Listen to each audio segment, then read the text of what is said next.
Oh! Oh, I snapped bracelet over a real bracelet. Ow. Oh, my wrist. 3, 2, 1, bro.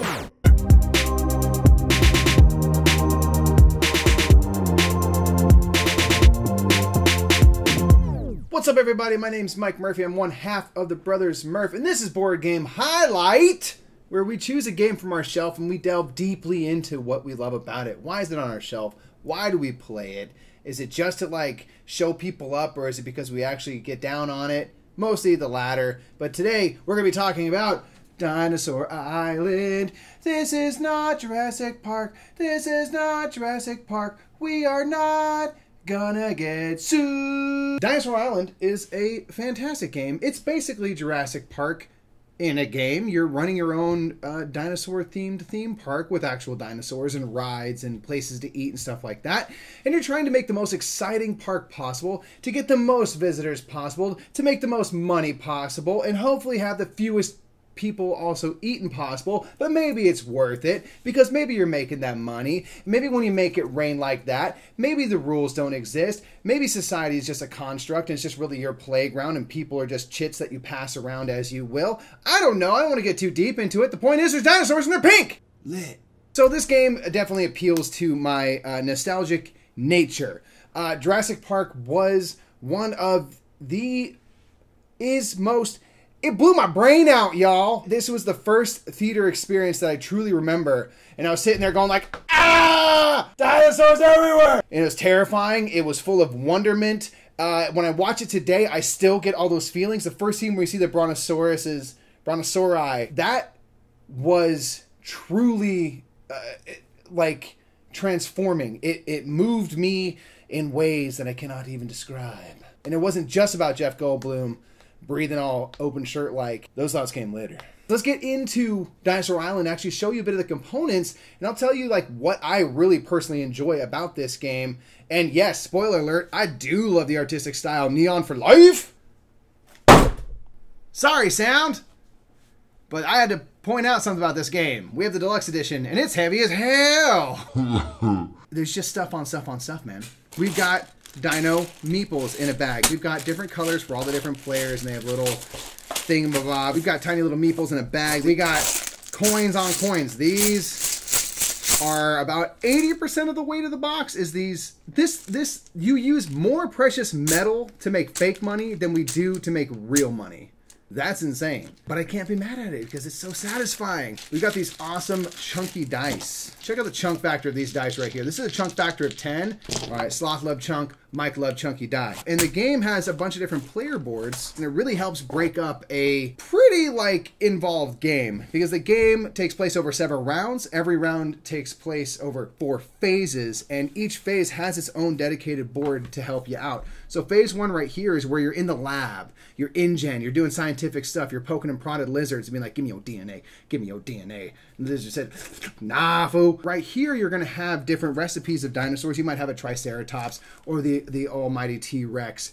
And you can basically get the DNA structure or the recipe to build that dinosaur there. And then on the dice here, you're going to have things like DNA. So this right here, if I chose this, I could get any kind of basic DNA and then go up on my own personal DNA board showing how much I have, which I can then use to build dinosaurs. You can do things like increase your cold storage. You can hold more DNA. You can get extra workers and things like that. Once you're done with that, you're thinking about the park, baby. I might need to buy employees and specialists. I might need to buy a brand new restaurant or a Ferris wheel to have more places for my guests to go in the park. You gotta have something for them to see. You might want to upgrade your lab so you can do more cool things. And then once we've bought our stuff, we've gotten our DNA, we've worked out what kind of dinosaurs we're gonna build, then we go to our player board. So this is a lot of where the worker placement of this game goes. This game kind of has a little bit of everything. Worker placement, I'd say, is probably the main mechanic of the game, because you're placing out those scientists, which is kind of worker placement, and you're placing workers and so on and so forth. So here's where you can like spend your DNA to build your dinosaur, and you put a worker there to say, I'm going to create a dinosaur. Here's where it tracks your security level versus your threat level, because if your threat level is too high, your people gonna get ate. So you have to keep your security at a high enough level to coincide with the threat of the T-Rex, but you also want the T-Rex because, again, you're gonna make that money.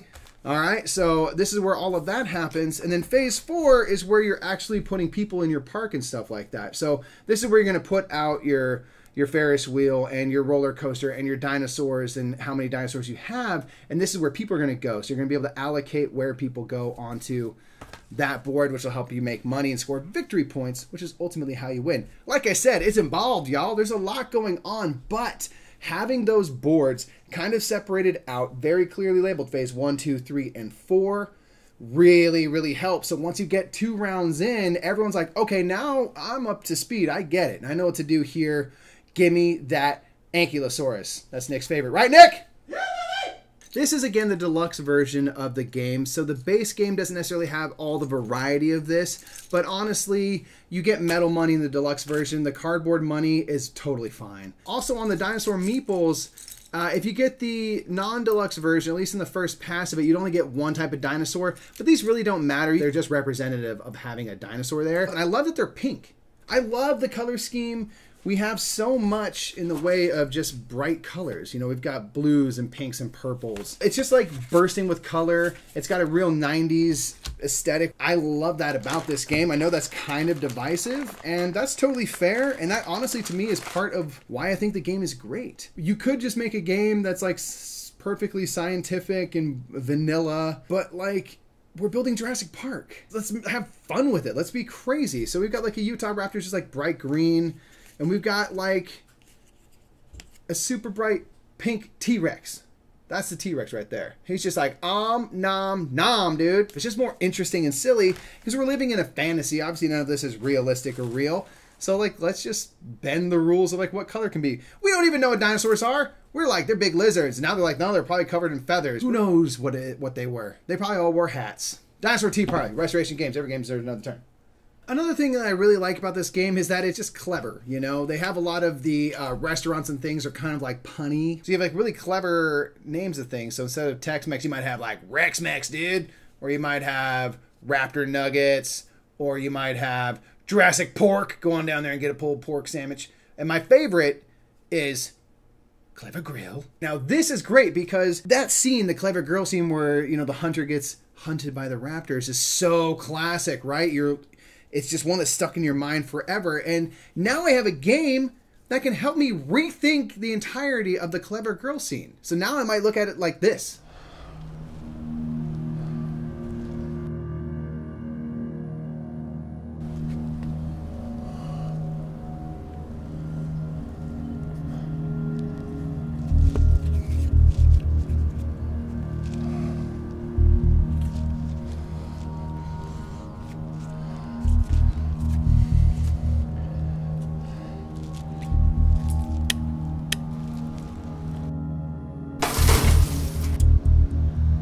Grill. In all honesty, I think we did it better. Another thing that I really enjoy about this game is that it has kind of an engine building nature because you can do different lab upgrades, which make it easier for you to create dinosaurs, easier for you to get the DNA that you need. There's specialists you can hire that increase your security. All these things that help maximize your business so that I can do step A, I'm gonna get this DNA over here, and then I'm gonna get a third one for free, and that's gonna go to step B where I can get the mark and get the specialist, which is gonna give me an extra worker, which is gonna allow me to then upgrade my lab, which will allow me to make the dinosaur that I really need, which allows me to get the objective and win the game. One thing that I think is super genius that they do is they give you options for victory conditions. They have all these cool objective cards, and they give you this whole stack right here.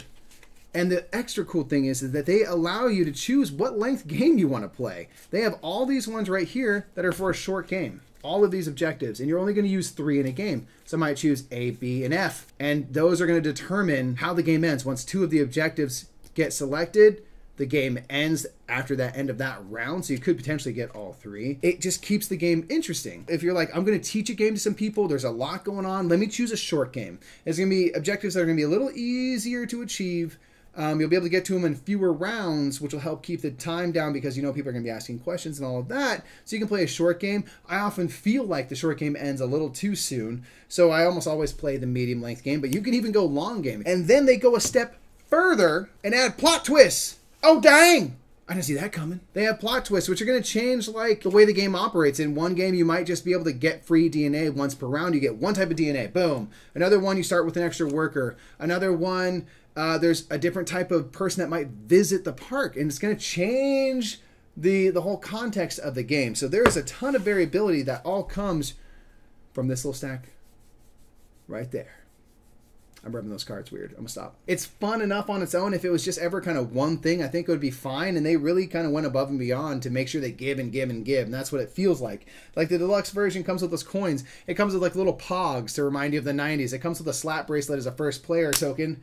And it's still just as satisfying now as it ever was to slap that slap bracelet. Oh. If there's one thing I gotta say that they just flat out missed, it was that Goldblum factor, baby.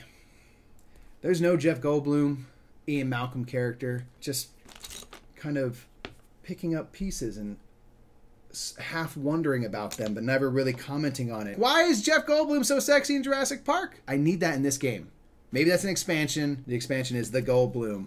And it's like a bigger than the Death May Die mini. He just kind of chuckles while you play the game. There's no other function but just to hear the soft murmuring of Jeff Goldblum kind of chuckling at you. That's going to be it for me, everybody. Those are some of my thoughts on this very big, sprawling game. Let's get it all into the shot. Let's get it all into the shot.